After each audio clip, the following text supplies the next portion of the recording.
Jesus said prayer. Krishna did both. That is why he says, I am God. He did the prayer, he did the meditation. Meditation irukku, prayer irukku. நானே கடவுள் சொல்லு. Buddha meditation மட்டும் பண்ண. கடவுள் பற்றி யோசிக்குது. கடவுள் எதுக்கு? மெடிடேஷன் பண்ணதுக்கு கடவுள் வேண்டாம். தியானம் பண்ணதுக்கு கடவுள் வேண்டாம். தியானம் எந்த மேலே கூட தியானம் பண்ணணும். சாவு மேலே தியானம் பண்ணணும், நாய் மேலே தியானம் பண்ணணும், மரம் மேலே தியானம் பண்ணணும். தியானம் வேற. தியானம்னா என்ன? டீப். Just go deep.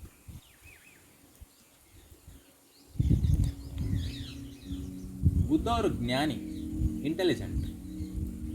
அவனுக்கு கடவுள் பற்றி பேசவில்லை. அவனுக்கு தெரியாதோ அது வேற. பேசவில்லை அவன். ஜீசஸ் அவன் செல்ஃப்லெஸ் சர்வீஸ் டு காட். அவன் செல்ஃப் விட்டு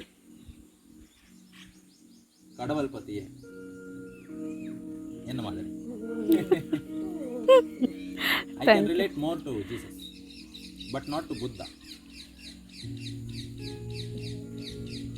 Because புத்தா இப்படி பேசவில்லை. நான் எதுக்கு ரிலேட் பண்ண முடியாதுன்னா, புத்தா அவள் உக்காரு தியானம் பண்ணனா, யாரன்னா கேள்வி கேட்குது, இவன் ஒரே வார்த்தை இல்லை 2 வார்த்தை தான் ஃபினிஷ். ஒரு 1 டேக்கு ஒரே ஒரு வார்த்தை அவன் பேசுது.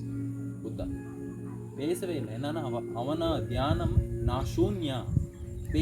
பேசி ஒன்றும் யூஸ் இல்லை. சைலண்டாக தியானம் பண்ண. ஸோ இப்போ இருக்கார் எல்லா புத்திஸ்ட் கம்யூனிட்டி. அவர் யாரும் புத்தா இல்லை, அவரெல்லாம் புத்து. Getting to become Buddha means அவருக்கு தெரியும், நான் ஒரு fool, I have to become intelligent. ஒரு ஸ்கூல் குழந்தை மாதிரி, ஸ்கூல் சில்ட்ரன். அவனுக்கு தெரியல, அதுக்கு தான் ஸ்கூலுக்கு போயிட்டான், படித்தான், இப்போ தெரியும். ஸோ தியானம் பண்ணுங்க. என்ன விஷயம் தெரியாதோ தெரிஞ்சுக்கோங்க, புரிஞ்சுக்கோங்க. தியானம்லாம் இருக்கு. பட் அந்த தியானம் கடவுளுக்கு கனெக்ஷன் இல்லை. நமக்குள்ள இருக்கிற எண்ணங்களை அழிக்கிறது மட்டும்தான் தியானம்.